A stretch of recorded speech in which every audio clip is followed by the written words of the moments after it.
چلو ناظرین، آپ دیکھ رہے ہیں عالی نیوز، میں آپ کا میزبان چودھری فاضل رحمان۔ پاکستان کے زیر انتظام آزاد کشمیر کا ضلع بھمبر، اس کی تحصیل سماہنی اور اس کے بالکل بارڈر لائن پہ موجود بنڈالہ کا علاقہ، جو معروف ترین علاقہ رچ پہاڑی انڈین زیر قبضہ مقبوضہ کشمیر کے نوشہرہ سیکٹر کے حوالے سے، اور اس سائڈ پر ہم آبادی ہیں، یہاں پہاڑی کم اور ہمارے انسانی جسم وہی انڈین آرمی کے جبر اور اس کی شیلنگ، اس کی فائرنگ کا مقابلہ کرتے ہوئے اپنے سینوں پہ اپنی اولادوں کو، اپنی بیٹیوں، بہنوں، ماؤں، بچوں کو ذبح کروا رہے ہیں، اور اس میں گزر چلے ہیں پونی صدی گزر چلی ہے۔ اس میں کیا کچھ ہوا یہ تو لمبی بات ہے۔ اب ہم بات کو یہیں کے سول لوگوں سے، جو جرنلسٹ بھی ہیں ہمارے پاس موجود ہیں، راجہ عبدالشکور کراچی ہوتے ہیں، کم و بیش کبھی آنا جانا ہوتا ہے، پھر یہاں رہتے ہیں، اور یہاں بھی یہ ایک چنار پریس کلب سماہنی کے حوالے سے منسلک ہیں، اس کی مجلس عملہ کے چیئرمین بھی، اور اس وقت اس کلب کے سب سے زیادہ اختیارات انہی کے پاس ہیں۔ یہ مقامی ہیں اور ان کی آبزرویشن بھی ہے، سماجی رول بھی ہے۔ آپ سے یہ پوچھنا چاہیں گے کہ اس وقت بارڈر لائن کی اچانک سچویشن کیا ہوتی ہے، ایل او سی پہ، بنڈالہ پہ آپ کیا دیکھتے ہیں، اور روزانہ شیلنگ ہوتی ہے یا کبھی کبھی ہوتی ہے، کیسے ہوتی ہے، کیسے فیس کرتے ہیں؟ ٹو دا پوائنٹ سر۔ دیکھیں جی، سب سے پہلے میں یہ کہوں گا کہ ارادے جن کے پختہ ہوں، نظر جن کی خدا پر ہو، تلاطم خیز موجوں سے وہ گھبرایا نہیں کرتے۔ ہم اپنے مکار دشمن کو یہ بالکل واضح الفاظ میں کہہ دیتے ہیں کہ اس کی بے انتہا شیلنگ کر رہا ہے، وہ آئے دن لوگوں کو زخمی کر رہے ہیں، آئے دن لوگوں کی شہادتیں ہو رہی ہیں، لیکن اس کے باوجود یہاں کے لوگ، پہاڑوں کے سینہ رکھنے والے لوگ ڈٹے ہوئے ہیں اور وہ دشمن کی آنکھوں میں آنکھیں ڈال کے مقابلہ کر رہے ہیں، اور ہمیں اس سے کوئی ڈر نہیں ہے کہ دشمن کس قسم کی یلغار کر رہا ہے یا دشمن کس قسم کی صف بندی کر رہا ہے، جو ہمیں ڈرانے کی دھمکانے کی کوشش کر رہا ہے، جو زی میڈیا پہ اور دوسرے ان کے میڈیا پہ جو ڈھونگ رچایا جا رہا ہے، ہم اس سے بالکل خوف زدہ نہیں ہے، اور ہم بالکل ریڈی ہیں۔ ہم اینی ٹائم کسی بھی قسم کے حالات ہوں، کسی بھی قسم کی جنگ مسلط ہو، اور ہم اس کا دفاع کرنے کے لیے تیار ہیں۔ دوسری بات رہی جہاں تک چوہدری صاحب فرما رہے ہیں کہ یہاں کے بارڈر کے حالات، یہاں کے غیور لوگ ہیں، نڈر لوگ ہیں، بہادر لوگ ہیں، اور وہ سینہ سپر ہو کے یہ اپنا مقابلہ کر رہے ہیں اور مقابلہ کرتے رہیں گے، اور حالات اور واقعات تو تبدیل ہوتے رہتے ہیں، لوگوں کے نقصانات بھی ہوتے ہیں، لیکن ہم گورنمنٹ سے درخواست کریں گے کہ ایسے لوگ جو بیچ میں کمزور لوگ ہیں، جو مالی، حالانکہ ہمارا علاقہ جو ہے مالی اعتبار سے بڑا متوسط طبقہ ہے، اچھا ہے، لیکن کچھ لوگ ایسے ہیں کہ جو بلو دی بیلٹ ہیں، ان کے لیے گورنمنٹ اسپیشل سبسٹڈی، اسپیشل کوئی سسٹم کرے تاکہ ان لوگوں کو جو ہے معاشرے میں ایک مقام دلایا جا سکے، جو ان کے نقصانات ہو جاتے ہیں، کیونکہ ایک آدمی نے جو گھر بنایا ہوتا ہے، جو اس نے املاک کٹھی کی ہوتی ہیں، بڑا ٹائم لگتا ہے، اور ایک دو چار گولہ گرنے سے اس کی ساری زندگی تہس نہس ہو جاتی ہے، اس کے لیے گورنمنٹ کو جو ہے۔ اب اگلا سوال ہم آپ سے یہ کریں گے، یہ روایتی باتیں جو آپ نے کی، یہ آپ کی فی البدی بات تھی اور آپ نے اس کے مطابق جواب دیا۔ آپ یہ بتائیں کہ آپ کی پونے صدی جو گزر چکی، اس میں آپ کی انڈیا کی شیلنگ سے آپ متاثر ہوتے ہیں، ذرا حوصلے سے یہ بات سچ کہیے کہ یہ جو کراس فائرنگ ہوتی ہے، اس میں جو آرمی ایک دوسرے پر، انڈین آرمی اور پاکستان آرمی ان واردات یعنی فائرنگ کرتی ہے اور گولہ باری شیلنگ کرتی، اس میں مقبوضہ کشمیر، یہاں تو ہم زخمی ہوتے ہیں متاثر، کیا مقبوضہ کشمیر جو انڈین زیر قبضے ہے، وہاں جو شہید ہوتے ہیں ان کے بارے میں کیا رائے دیں گے؟ وہ مسلمان ہوں یا ہندو ہوں، کشمیر کے رہنے والے ہیں، اس کے لیے کیا آپ کی رائے؟ دیکھیں، ہمیں افسوس اس بات کا ہے کہ جس طرح پاکستانی افواج اگر فائر کرتے ہیں تو انڈین افواج وہاں کی عوام، چاہے وہ کوئی بھی لوکیلٹی ہے، وہ مسلم ہے یا غیر مسلم ہے، اس کو ڈال کے طور پہ استعمال کرتے ہیں، اور یہ انٹرنیشنل طور پہ دنیا نے یہ دیکھا ہے کہ گاڑیوں کے آگے کشمیریوں کو باندھا گیا ہے، اور پتھروں سے بچنے کے لیے یہ ایک دنیا کے سامنے ایک مثال ہے۔ لیکن الحمدللہ رب العالمین پاکستانی فوج میں اور پاکستانی علاقے میں ہمیں اس قسم کے مسائل کا شکار نہیں ہے کہ پاکستانی فوج ہمیں ڈال کے طور پہ استعمال کرے یا پاکستانی فوج ہمیں اس طرح کے استعمال سے نہیں کرتی۔ لیکن اب جو دوسری طرف ہمارے جو بارڈر میں ہیں، جو کشمیری شہید ہو رہے ہیں، تو ایک افسوس ہوتا ہے کہ گولی وہاں سے چلے یا گولی یہاں سے چلے، مرتا کشمیری ہے، جس کا ہمیں افسوس ہوتا ہے۔ ناظرین، گولی یہاں سے چلے پاکستان کی فوج کی جانب سے جو آزاد کشمیر میں ہے، یا مقبوضہ کشمیر میں انڈین آرمی کی جانب سے چلے، دونوں طرف ان کا کہنا بھی ہے اور نظر بھی آ رہا ہے، یہ ثابت بھی ہے، تو دونوں جانب مرنا کشمیریوں نے ہے، معذور کشمیریوں نے ہونا ہے، معاشی طور پر بھی نقصان انہوں نے اٹھانا ہے، در بدر بھی انہوں نے ہونا ہے، مہاجر بھی انہوں نے ہونا ہے. اور اس تمام تناظر میں آپ کیا مطالبہ کریں گے کہ اس کا حل کیا ہے؟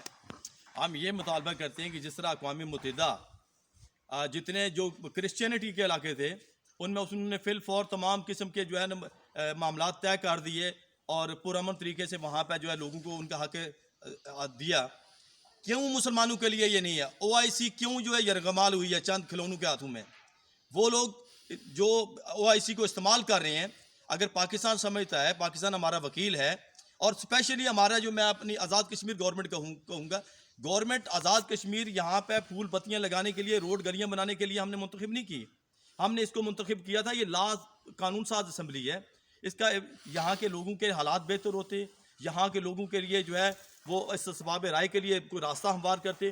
لیکن ہم دیکھتے ہیں کہ بڑا افسوس ہوتا ہے کہ ہمارا بیس کیمپ جو ہے مکمل فیل نظر آ رہا ہے. ہمیں کوئی ایکٹیویٹیز نظر نہیں آتی. جب پاکستان کی طرف سے تھوڑی سی کوئی چیز نظر آتی ہے تو یہاں پہ بھی تھوڑے سے ہلچل شروع ہو جاتی ہے، جبکہ ان کا بیسیکلی پروگرام یہی ہونا چاہیے، انٹرنیشنل لیول پہ، ڈومیسٹک لیول پہ کشمیر ایشو کو اجاگر کرنا اور اس کے لیے استصواب رائے کے لیے آگے معاملات طے کرنا. جی ناظرین، راجہ عبد الشکور صاحب کا کہنا، یہ عوام کا کہنا ہے، یہ نمائندگی کر رہے ہیں اس علاقے کی، کہ یہاں کی جو حکومت ہے ریاست کی، اس کی ذمہ داری یہ ہے کہ وہ اپنی اس رسپانسبلٹی کو نبھائے کہ اس نے یہاں بیس کیمپ کے طور پر یہاں کے لوگوں کے معاملات، کشمیر کے ایشو کے لیے اور قانون سازی کے لیے اس کے ریزالو کرنے کے لیے کام کرنا ہے. لیکن وہ یہاں ایسا نظر نہیں آ رہی، بلکہ وہ اپاہج لگتی ہے، کٹ پتلی لگتی ہے اور ریموٹ کنٹرول لگتی ہے. کیوں جی آپ کاٹیں گے بات؟ بالکل 40 لاکھ کی آبادی ہے. دیکھیں ڈویژن جو ہے گجرانوالہ ڈویژن ہے وہ 50 لاکھ سے اوپر ہے. آپ کی ایک ڈویژن سے بھی کم آبادی ہے. 40 لاکھ آبادی کوئی ایسی نہیں ہے کہ آپ سمجھیں کہ اتنی فوج ظفر موج رکھ کے اس طرح اپنا مظفر آباد میں آپ بیٹھے ہوئے ہیں اور تمام چیزیں آپ نے اتنے سیکٹری اور اتنے معاملات پیدا کیے ہوئے جیسے آپ کا بہت بڑا ملک ہے. آپ نے کیوں اتنا برڈن ڈالا ہوا ہے اس کے اوپر؟ اچھا یہ بات ریلیف دیں. ہاں آپ یہ کہیں، بڑی اہم بات کی آپ نے، یہ ہے تو ڈسکشن پوائنٹ ہے یہاں.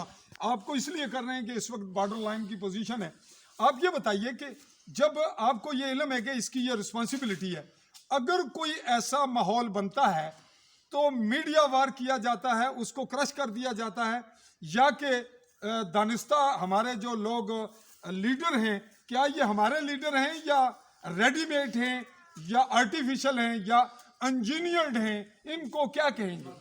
جس طرح کے اقدامات موجودہ حکومت یا دیگر حکومتوں کی میں بات کر رہا ہوں، مجھے کشمیر میں اسپیشلی جو افسوس ہوتا ہے لیڈرشپ کا فقدان ہے. لیڈرشپ نے ان کو یہ آپ یہ کہہ سکتے ہیں کہ یہ یہاں پہ ٹھیکیدار قسم کے، کوئی بڑا ٹھیکیدار کوئی چھوٹا ٹھیکیدار ٹائپ کے لوگ ہیں، لیکن لیڈرشپ نہیں. کیونکہ لیڈرشپ تو ایک ویژن دیتی ہے، ایک سوچ دیتی ہے اور قوم کی ڈائریکشن طے کرتی ہے. تو ان کو آپ کیا کہیں گے کہ یہ انجینئرڈ ہیں؟ یہ انجینئرڈ ہی کہہ سکتے ہیں، انہیں موروثی بھی نہیں، انجینئرڈ ہیں. تو حادثاتی طور پہ کہہ سکتے یہ حادثاتی اور انجینئرڈ ہم عوام کا ایک صحافی کی اسیسمنٹ اور پبلک کے پلیس پہ ہے. اب ہم بات کو آگے بڑھائیں گے کہ ہم اس بارڈر لائن پہ نسل در نسل رہنے والے لوگ اور بچے پل رہے ہیں، بڑھ رہے ہیں، تو اس کا حل کیسے نکالیں گے؟ کیا صحافی جرات کرے گا سچ بولنے کی، یا سیاستدان تو یہ ہے نہیں ہے؟ لیکن آپ نے بھی کہا انجینئرڈ ہے، میں بھی ایگری کرتا ہوں، انجینئرڈ ہے، ریموٹ کنٹرول ہے. اور اگر جرات بھی کرتا ہے تو اس کو کنٹرول، وہ کیوں جرات کر کے آگے نہیں آتا؟ اس کو خوف کیا ہے؟ یہ ذرا بتا دیجئے، لقمہ دیجئے.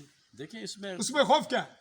خوف مجھے نہیں لگتا کہ کیا خوف ہے. کبھی یہ 13ویں ترمیم کو اٹھا لیتے ہیں، کبھی دوسری ترمیم کو اٹھا لیتے ہیں. یار آپ کے جو بھی پوائنٹ ہیں آپ بیٹھیں ڈسکشن کریں گورنمنٹ آف پاکستان کے ساتھ. اگر آپ کے کشمیر کونسل کے معاملے میں یا دیگر معاملات ہیں آپ کے، تو آپ اس کو ڈسکشن کریں. ڈسکشن ایک واحد طریقہ ہے جو معاملات حل کرتا ہے. ہو سکتا ہے کہ گورنمنٹ آف پاکستان آپ کے معاملات کو سمجھنے سے قاصر ہے. آپ ان کو انگیج کریں، بار بار ان سے بات چیت کریں، بار بار ان کو اپنے پوائنٹ پہ لے کے آئیں، لوگوں کے مسائل کو لے کے. لیکن اگر آپ نے اپنے حکومتوں کو دیکھنا ہے، آپ نے اپنے سسٹم کو دیکھنا ہے، آپ نے اپنی برادریوں کو دیکھنا ہے، تو پھر آپ بحیثیت قوم بات نہیں کر رہے. آپ ایک مخصوص طبقے، مخصوص مفادات کے اوپر بات کر رہے ہیں. جو کہ انتہائی غلط بات ہے، جو انتہائی ناقابل قبول ہے۔ بارڈر لائن پہ مورچے دیے گئے ہیں ریاستی حکومت نے، یہ بڑا اقدام ہے، اس کی تعریف بھی کریں گے، اور جو کمی ہے اس کے لیے کیا کہیں گے؟ دیکھیں جی، ہمارے ہاں تو کوئی مورچہ وغیرہ نہیں ہے، جب میں مورچہ دیکھوں گا، میں نے دیکھا نہیں ہے، میں جو بات نہیں جو دیکھی، قریب تر ہیں بارڈر کے، جہاں جو ہر قریب وقت، تر ہے، میں نے سنا ہے کہ لوگوں کو دیے گئے ہیں، لیکن ابھی تک میری ان گناہگار آنکھوں نے کوئی دیکھا لیکن نہیں۔ بہت کم ہے۔ لیکن جب شیئرنگ آپ ہوتی ہے، دیکھتے ہیں، آپ نے دیکھا ہے، ہمارے محلے میں 2 محلے ہیں بڑے تگڑے ہیں، 20-21 گھرانے ہیں، ایک محلے میں ہیں اتنے، دوسرے محلے میں تو کوئی مورچہ نہیں۔ بارڈر پہ آئندہ قریب تر کچھ ہیں کوئی معلومات آپ کے پاس؟ دیکھیں کچھ بارڈر کے قریب سب یہ جتنی آبادی ہے بارڈر پہ ہی ہے۔ جی ناظرین، جب گرتا ہے تو باکسر بھی متاثر ہوتا ہے، وہ تو سارا ہے، بھی متاثر لیکن ہوتا ہے، سماہنی بھی متاثر لیکن دیکھنا یہ ہے کہ تو ہے ہی LOC پہ ہے۔ اتنے مورچے تو نہیں دے سکتی گورنمنٹ، لیکن کم از کم وہ جہاں ہر وقت لوگوں نے خطرے میں رہنا ہے۔ اچھا یہ بتائیے کہ آپ اس تمام جو صورتحال ہے بارڈر کی، اور اس وقت عالمی سطح پہ حالات جو کہاں کس طرف جا رہے ہیں، یہ بتائیے کہ بلدیاتی الیکشن اگر ہوتے تو کیا بہتر لیڈرشپ ڈیولپ ہوتی یا نہیں؟